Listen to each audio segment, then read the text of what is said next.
Oh, look, it's a mildly amusing thing happening with animals. Aha! Now that I grabbed your attention with the promise of entertainment, we can talk about the Athos Diet.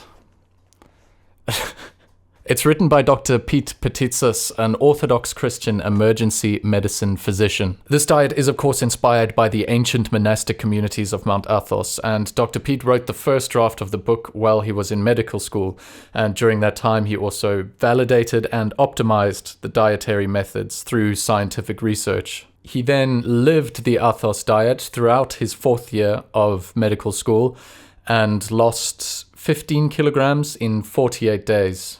And for those of you who aren't perhaps trying to lose weight, are already at a healthy weight but trying to get stronger, worry not, because the man himself is a great example. Dr. Pete, who lives this diet every day and thrives as a husband, father, and of course emergency medicine physician, which has to be one of the most high-stress jobs on the face of the earth. He comes in at a whopping 120 kilograms on a 6'3" frame.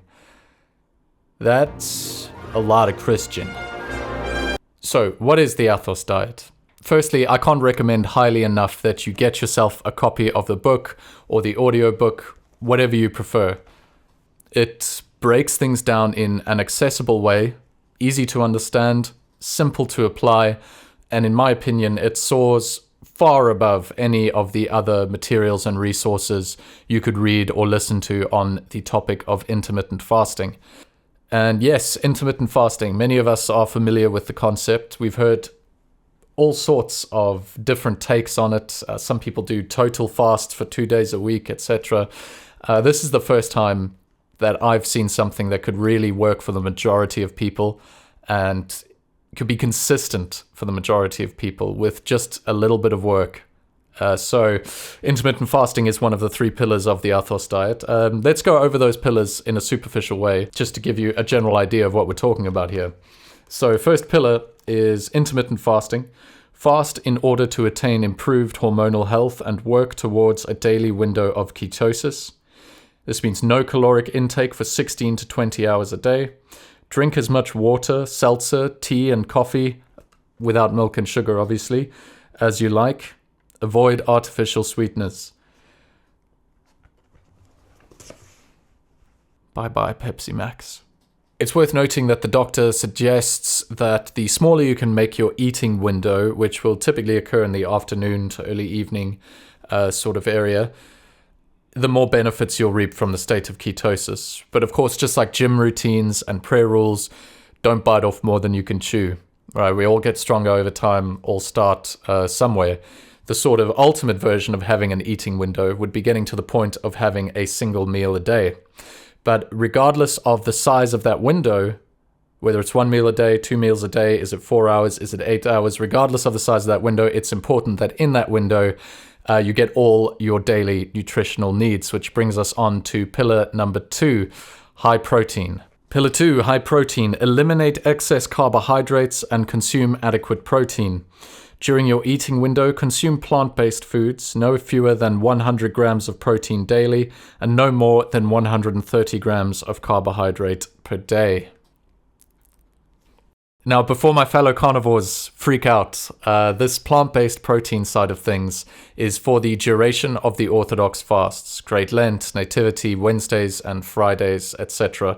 If you decide to apply the Athos Diet outside of those fasting periods, then you bring the chicken and the beef and all the good stuff, etc., back into the fold, applying the same parameters, low carb, high protein, minimum 100 grams.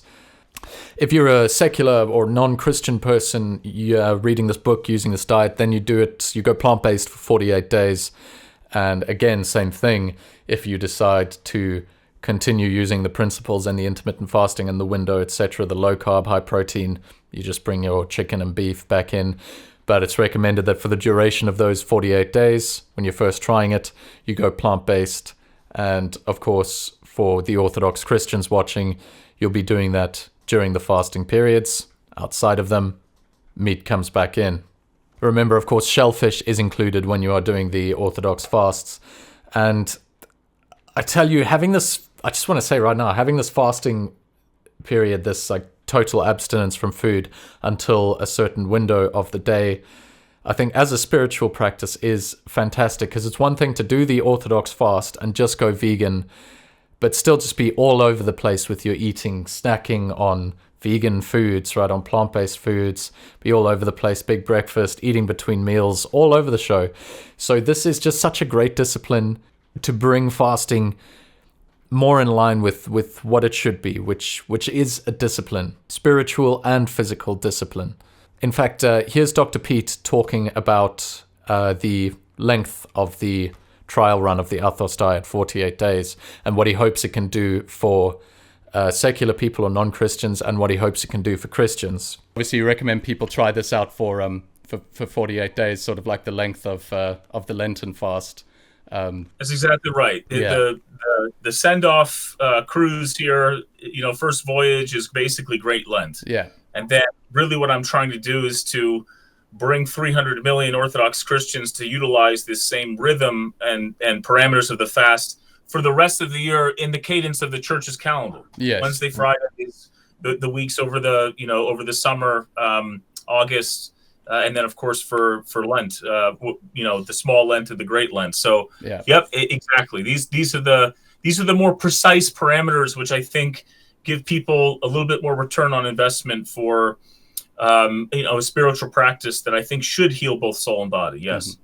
Quick side note, I realized while I was editing this that I failed to mention that there are a ton of health benefits to the Athos diet. Everything from improving your sleep, improving your energy throughout the day, your focus, a whole host of things, which in turn will continue to improve your prayer life, your spiritual life. Even in my interview with Dr. Pete, we didn't have enough time to talk about all of these things, but he does talk about them in the book. So again, and remember, there's no commission here. I just cannot recommend highly enough to my fellow Christians that you pick up a copy of this book and give it a read for yourself.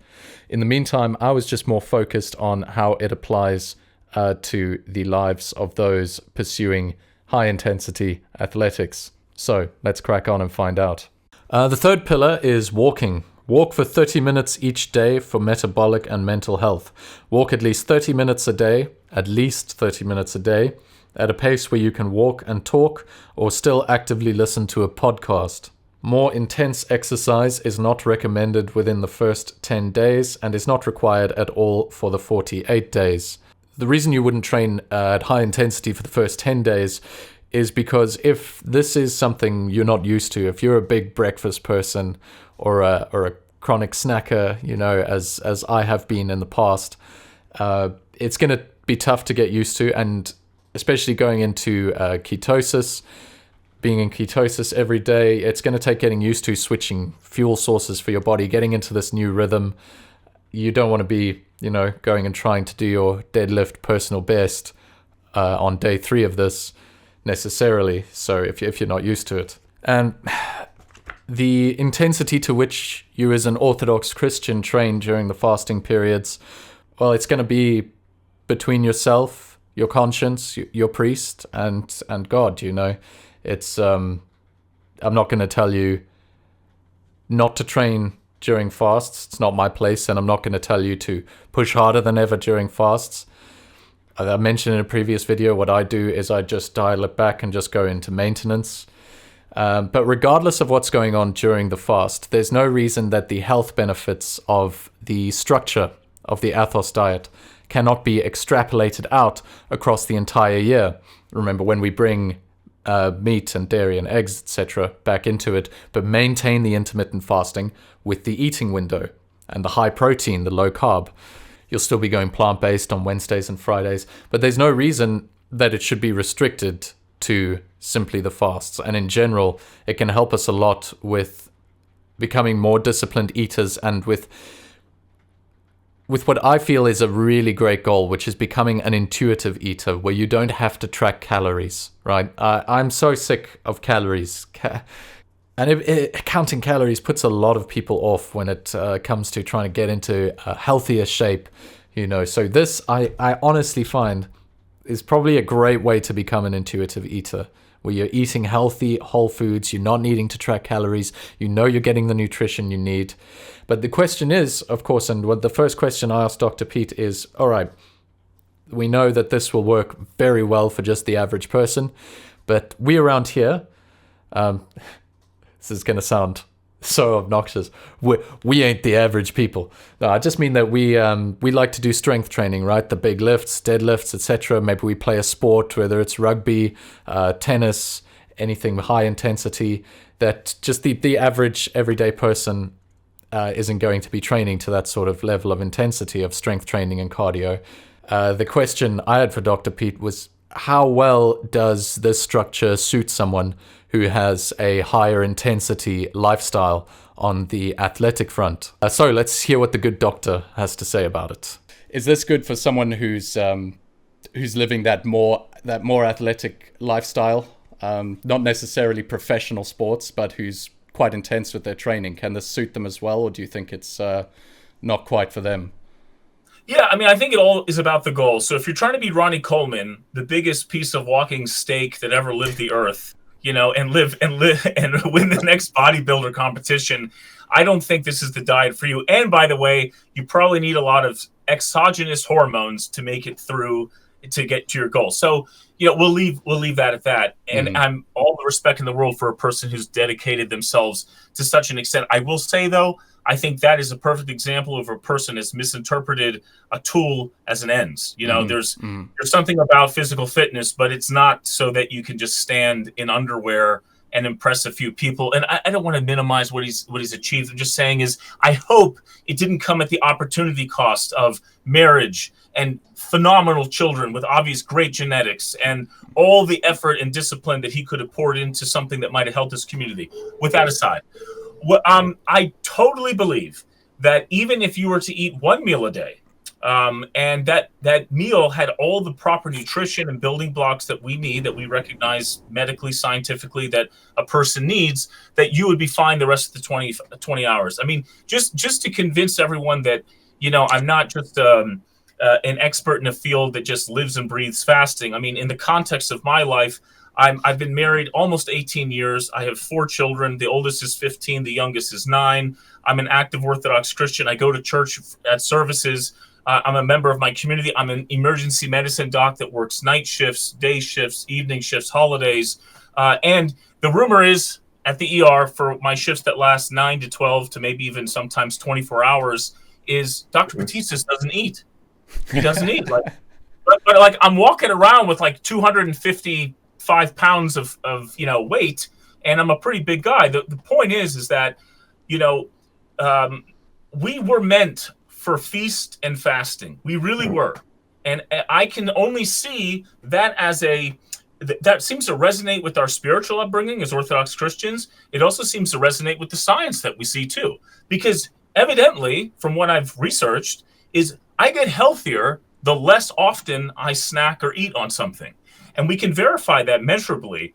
And, it's so amazing to me, it's such a beautiful, meek thing. But we have these monks at Mount Athos who are fasting with Jesus Christ until the 9th hour, are fasting until communion to receive one of the mysteries for the healing of both soul and body. And what are they doing by sort of in this irrational practice, you might say, that any Westerner might come by and say, this is just really awful. What are you doing? Or my mother-in-law, who's from Poland, who just can't grasp fasting at all. What are you doing to yourself? Do you hate yourself and your children? I don't know. But what they're doing is they're intermittent fasting. And when you take intermittent fasting to any mammalian species, they live 30 to 40% longer, just off the bat, 30 to 40% longer. And so what I'll say is, if you're trying to do your personal best, if you're trying to strength train, exercise, do daily life, I don't think that a process that makes you healthier and allows you to live longer can't be manifested on a daily basis as succeeding in these physical ways. In other words, running as often as you do, lifting as often as you do, as long as you're getting that proper nutrition at the end of the day, across those 4 to 8 hours, or if you're really aggressive, even one meal a day, you will be able to keep up. And if I'm hearing you, Aiden, you were kind of saying that as you skipped breakfast and started to tighten that window, you might have noticed even improvements in your physical prowess. But again, like I said, if you're just trying to be the biggest, baddest, strongest barrel that ever walked the earth, by all means, lift 800 pounds, look like a giant, and die at 50. It's just, and it comes with the territory. And maybe that is the goal, for some people. I just don't think that leads to a fulfilling. I think it's leaving money on the table, so to speak, to put it in a crass way. I think it's leaving a lot of things on the table that we were supposed to enjoy. But everyone has their own master and their own goals. So, Ascetic Aesthetic, Orthodox Christian Fitness.